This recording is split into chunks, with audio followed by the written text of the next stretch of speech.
Hello, and welcome to this installment of the Monday Morning Preacher. My name is Jada, and I'm here with David Clifford and our special guest. Would you mind introducing them? Absolutely. So with us is Barbara Chaney. She's an elder here in our church, and a church member, Jeanne Gadient. They have helped us at First Christian to start a new prayer group that we started in the middle of COVID, believing that we needed to be praying for our church, for the ministries of our church, for the situation that our kind of country was in. So we have invited them to sit in with us to talk more about prayer. Awesome. And you guys have been doing a lot of work with that currently, haven't you? David wanted to highlight a little bit about it and the prayer group and like what everything that we're going to be talking about today. Yeah, so let me say a little bit about that. So Jean Marie actually reached out to me and asked if we could start a prayer group. We had one before COVID hit, and it had to get shut down at the beginning of COVID because we didn't want people getting together. So we stopped that. So Jean Marie reached out and said, I think we need to start another one up. So we did, and we've been meeting. The way the prayer group is functioning right now is that it's a closed group of some of our best prayer warriors, and we're working on two goals. One, to pray for our church, for the sick, the hurting, our world, the various ministries of our church. The second is to build that community within that group, and to learn more about each other, and to grow with one another. And we're also starting to think about and pray about ways to branch off of that and create other prayer groups within the congregation to expand the prayer that we do. And so one of the challenges I kind of made to that prayer group when we started was to think about ways to help increase the prayer in our congregation and in our individual members' lives. And that's kind of where this came about. Inviting them in was we thought we had the medium of the podcast to help us teach people a little bit more about prayer. So, awesome. I find that very interesting. Is there anything you all would add about our prayer group?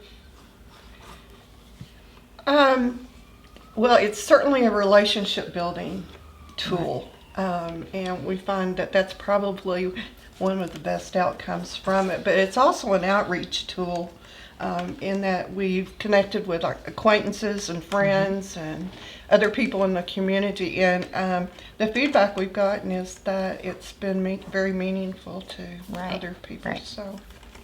One way to look at it, when you go to church here, I was born into First Christian Church, but do you go to church on Sunday and you might say hi to someone, but see me, touch me, feel me, get to know me, and we get to know the needs of our members, not just the ones in our prayer group. And the only reason we say it's closed is simply because of room and with COVID, distance and things like that. So we certainly we are inclusive, but that is the limitation on that. But it's just been wonderful to, if it's okay, I'll just say that Barbara and I went to high school together, but didn't really travel, I guess you would say, together, but I knew of her. Right. And then I was away for years, and when I came back, she would pray at church.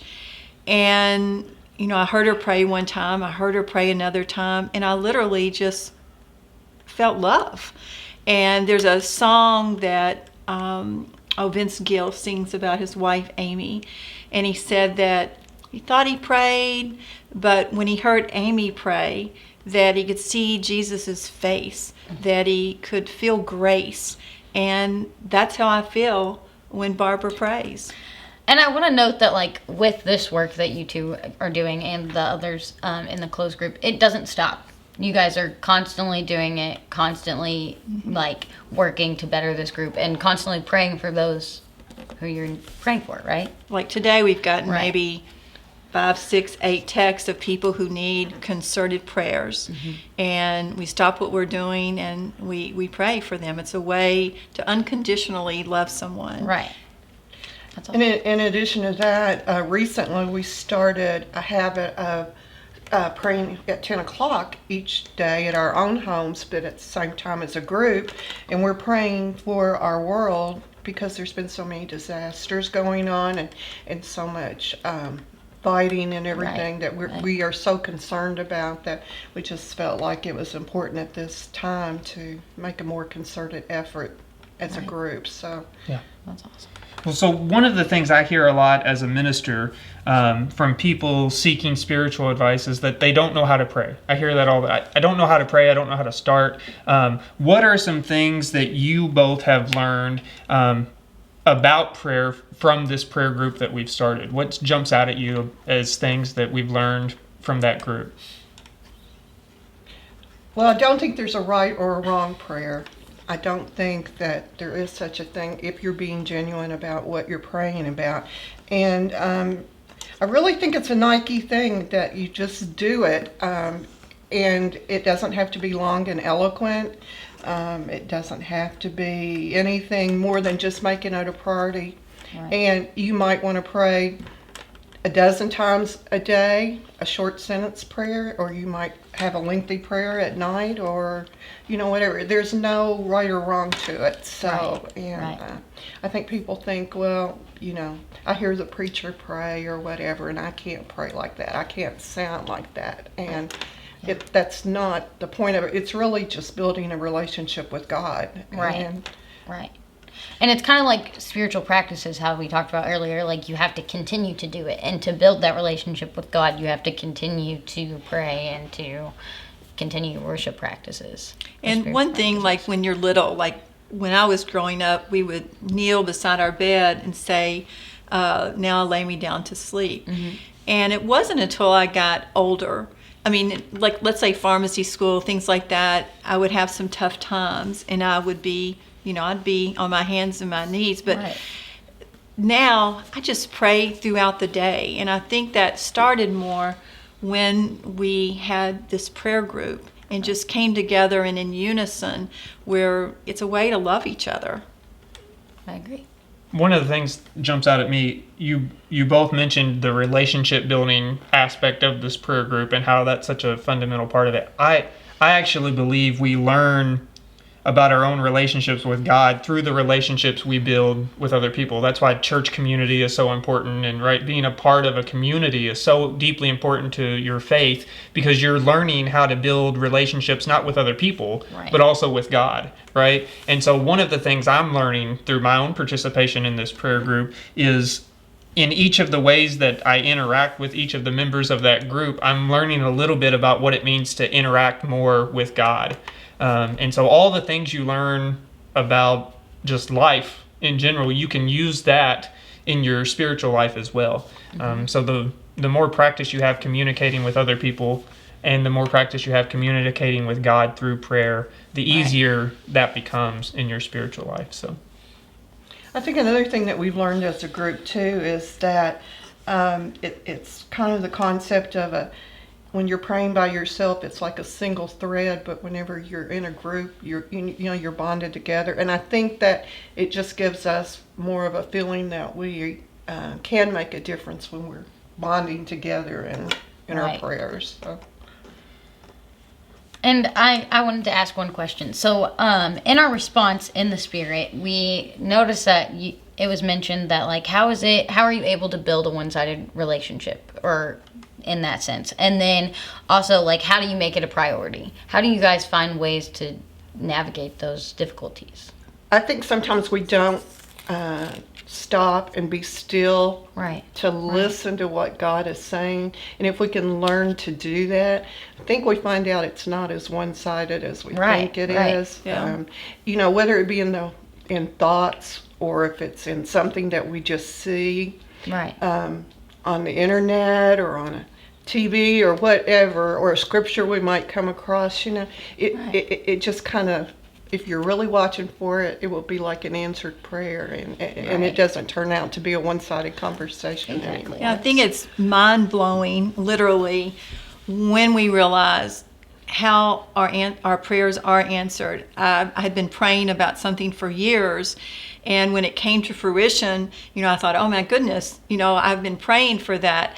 Right. And when I learned about stocks and investing and things like this gentleman said, don't be fearful and don't be greedy. And sometime with my prayers, I have to remember I can't be fearful and I can't be greedy, because I know he hears every prayer.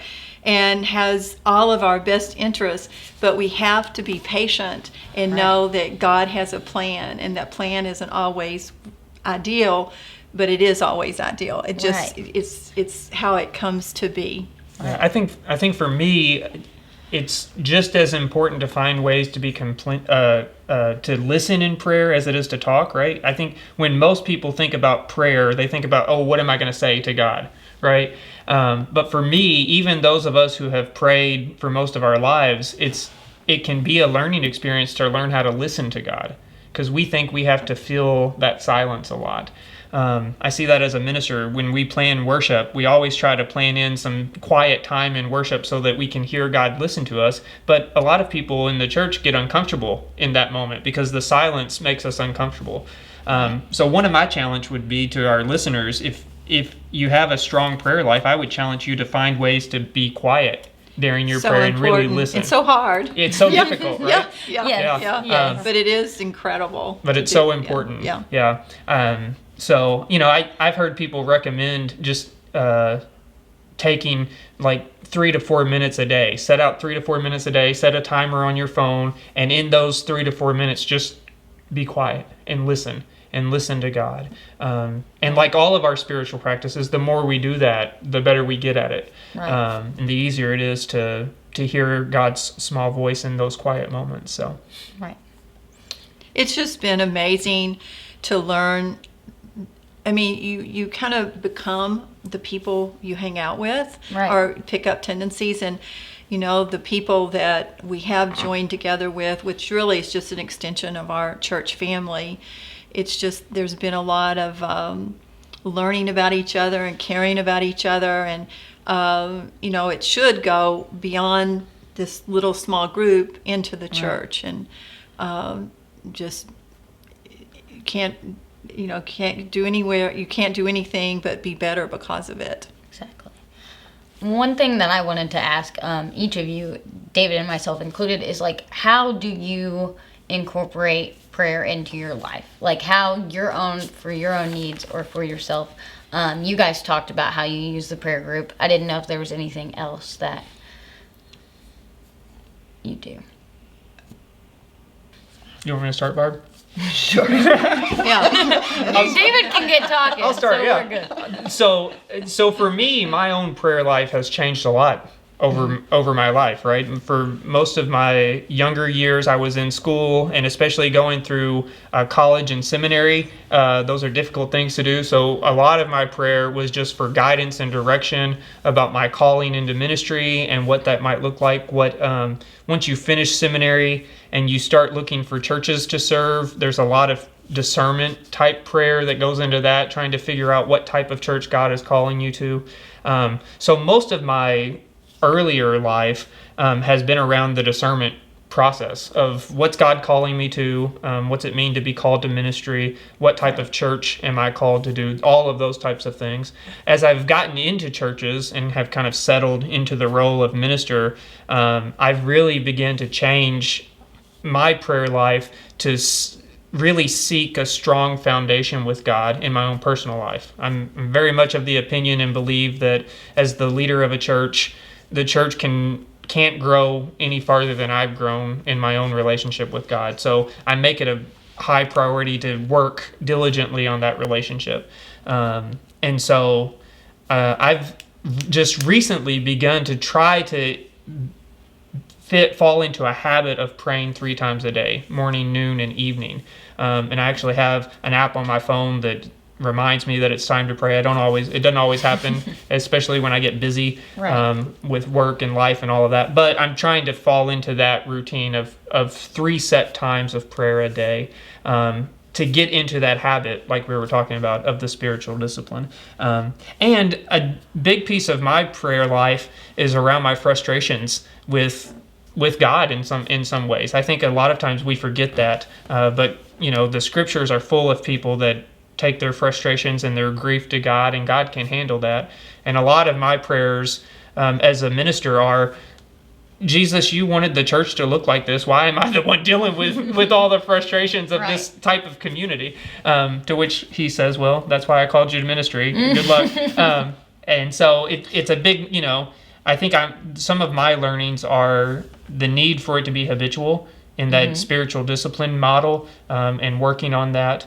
And I think just being authentic in your relationship with God, being able to go to God with however you are in that exact moment, and hearing that it's okay to be there, and that God is there with you wherever you may be. And I see a lot of that in our prayer group too. We all kind of come when we gather on those Wednesdays at 10 o'clock. We all come from wherever we've been, exactly as we are, and we believe that in joining together we're stronger for that. So one thing Barb always highlights, so we go with our concerns and our cares and so many prayer requests, whether it be someone on chemo or someone, just so many different difficulties. But Barbara's so good at bringing that around and thinking about what prayers have been answered, and always being gracious and grateful, and always counting our blessings. And that really has expanded, I believe, with my prayer life because of her. Right. And I think prior to the prayer group, I was beginning to get a little bit lax in my prayer. And I think just the concept of talking about it and just being more intentional about it. Mm-hmm. And usually my favorite time to pray is at bedtime. Me too. And I can have a longer conversation then. Yes. And I think I'm quieter, settling down, and thoughts aren't crowding as much. And I just find if I pray at night, I sleep so much better, because I think, we turn it over to God. And, part of this is we just feel helpless a lot of the time, with COVID going on and everything going on in the world. And we can't solve all the problems, but we know who can. Right. And, if we just, have that relationship, it's kind of like your best friend scenario. Right. You want to talk to your best friend about whatever's going wrong, or, and if we can learn to do that with God more, I think, it just helps us. And I think for most people, it also helps. I'm going to touch on what you're saying, because you don't have to hide anything from God. He already knows. Right. You know what I'm saying? So you can be your most authentic self. Whereas your friend, your partner, whoever, you may not be able to talk to them about everything. Whereas God already knows. So. yeah, there's a line, I forget what the song is, there's a contemporary Christian song, but there's a line in it that says, with God you're fully known, God fully knows who you are, and you're fully loved, all at the same time. And so I think if we could find a way as individuals to approach God with that understanding, that God knows everything about us completely, and God completely loves us, that would go a long way in helping us be more connected to God through our prayer life. So. Yeah. Sure. I've got a question. What, as we continue as individuals to learn about prayer and grow in our prayer life, what questions do you all still have about prayer that may not have answers? We don't have to have answers to them right now, but what are the things still kind of driving you to seek out more understanding about prayer? Well, sometimes the answer that God gives us is no. And one of the most difficult things for me is God telling me no? Is God telling me to wait? Or is God telling me okay? Mm-hmm. I guess the closer that relationship is, hopefully it becomes more clear. But I think everybody probably struggles with that a little bit. Right. And the answers are not always yes. Yes.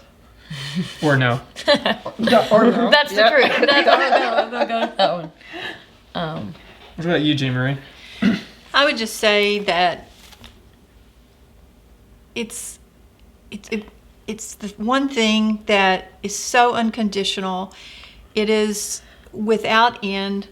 I find myself praying if I see someone along the side of the street, for God to bless them and keep them safe. When we see things on the news, I'll, pray about it, because I know that He knows my thoughts before I even say them. But it's one thing that will never be let down, really. Mm-hmm. And, I have a husband that I am madly in love with and would like to be with him all the days of my life, but that won't happen. And I just pray to have the relationship with God that I can maneuver through things like that, and loss of friends, or because that is the best place to go to always be protected and supportive, and it's just and it's offered to everyone. That is, just once Jesus Christ becomes our Lord and Savior, and we can pray, it's just the best gift we can ever have, to have peace. And the prayer group just took what I really always thought and knew, and just let me love a lot more people in close ways, and want to try to emulate some of these people and some of these prayers. And Barbara has a gift when she writes, and I remember one time she had written something in we have a list of our prayers, or there would be anyway, I could remember everybody, and she asked me if I had read it, and I said, "You find such really incredible stuff on prayer?" And she said, "Well, I wrote that," and I thought she was kidding, and she wasn't. Right. And it's been a miracle. It's amazing. And truly, that is God speaking. I mean, I certainly don't have any talents when it comes to writing. It's just, part of that prayer conversation, I suppose. So. Well, I definitely wanted to ask, and I agree completely with Jean Marie, Barbara, you do have a gift in how you write about prayer and how you write prayers. And so I know for you that comes from God, but what things in your life or in your own spiritual life have helped you to get that connection with God that allows it to flow in that way? Can you think of specific things? Or? Well, I have had a wonderful, wonderful group of people growing up to adulthood that have set examples of kindness and compassion and what have you. And, people just don't realize what a difference they make by the example that they set. And so there's always been that kindness. And I feel like that I have been blessed so much in my life that, there's just so much to be thankful for. And, sometimes our prayers tend to be more, I need this, I need that, and we forget the thank yous and the, gosh, thank you for walking with me every day, type things. So, yeah. Did I answer your question? You sure did. Okay. Well, and it's perfect because I mentioned it earlier, the importance of community and how we do this. And that's kind of what you're lifting up, is you've been immersed in this type of community that has allowed you to grow in your faith and develop a spirituality that connects you to God in that way. For me, one of the questions that constantly is in the back of my mind when I'm in prayer, when I'm listening for God, as I'm always asking the question, is this my voice or God's voice? And how do I know the difference, right? And I think for me, in order to figure that out, you have to know yourself as completely as you can. Sometimes that's hard because there are some parts of ourselves we don't like and we don't want to acknowledge them, and we try to hide from them. And you have to know God as fully as you can. We'll never know God completely, but the more we can know God in our own relationship with God, the easier it will be for us to distinguish those voices. And I think for me, one of the ways you learn whose voice you're hearing in your prayers is through community. If I'm in the midst of community and I'm loving and building connections with people around me, you'll start to hear pieces of God's voice that you hear in your own head in the other people around you, yes. right? Mm-hmm. And that starts to give you affirmation. Oh, I am on the right track, And as a minister who leads a community of faith, that's even more important, because as we start to make changes in churches, or as we start to try to move into a different way that God may be calling us, you constantly have to be asking the question, is this what we think we want as individuals, or is this really where God's leading us? And one of the ways you do that discernment piece is by hearing that voice articulated through a multiplicity of people, right? So if a whole other group of people in the church is saying similar things, you're on the right track in some ways. So, because usually they can identify it more easily than we can, as you mentioned yesterday in our meeting. So yeah. Well, what is there anything else you all can think of? I want to touch a little bit on the outreach piece that you mentioned, Jean Marie. One of the things we're doing as the prayer group is we're sending cards out, and we send a lot of cards out. Do you know the total we're at right now? No, not up to date, but a lot. Yeah. Some weeks Yes. we send like 20 prayer cards out, and we're even going to be sending more out. Let's say we're right now praying for a relative of Janetta's. Well, we will send a prayer postcard out letting Janetta know that. That we're praying for them. Yes. Yeah. So, there's going to be a lot more. Yeah, so we're sending cards out, and we have a little statement that we put in that we're praying for you as a prayer group and what we do, and just the feedback we've gotten from that. People are so overjoyed just to know that we're lifting them up in prayer, and that we're thinking about them, and that we're connecting with them on a spiritual level. So I mean, this is on prayer, but there's so much of our church, like I think Judy and Sally, and some of them do the backpacks. It's just a way of loving others. Right. And when I think about this small little prayer group and how we have come together, with no expectations really, but just to love one another and to pray for one another, how expanded that could be, Right. with a church the size of ours. I agree. what else? Anything else you all can think of that we need to talk about? Y'all done a good job.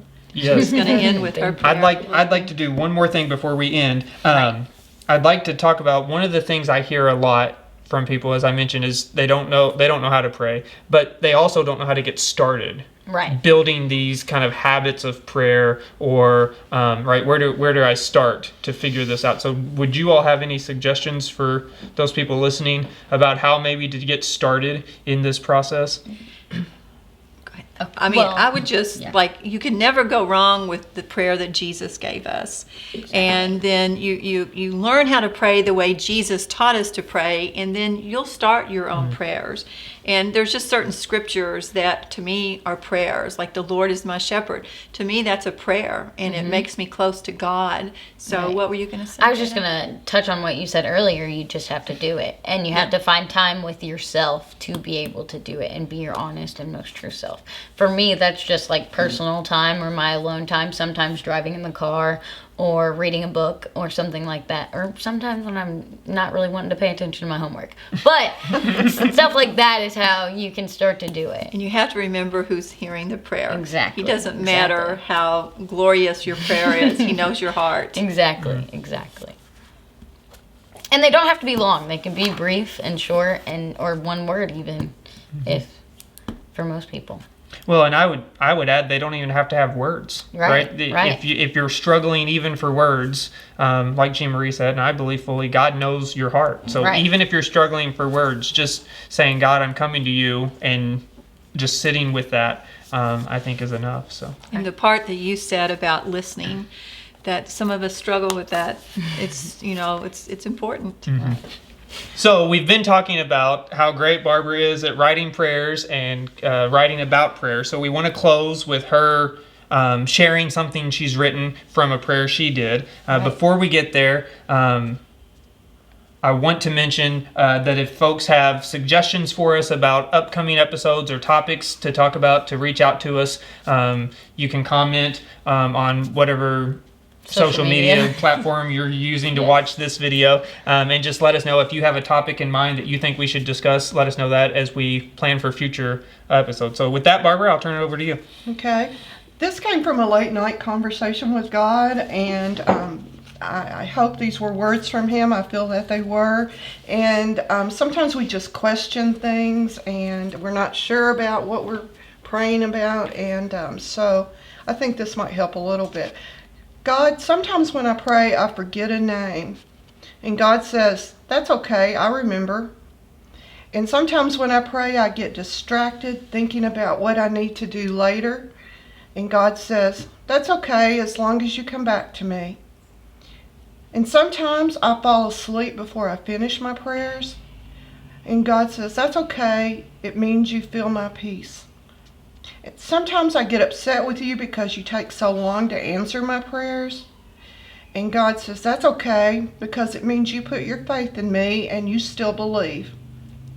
And sometimes I go a day or two without talking to you, but that's still okay. You know I am always with you and look forward to your return. But sometimes when I pray, I forget to say thank you. That's okay if you show me in other ways. But sometimes when I pray, I bring you so many wants and needs. That's okay. You trust your friends and loved ones to my care. Well, sometimes when I pray, I try to keep things hidden from you.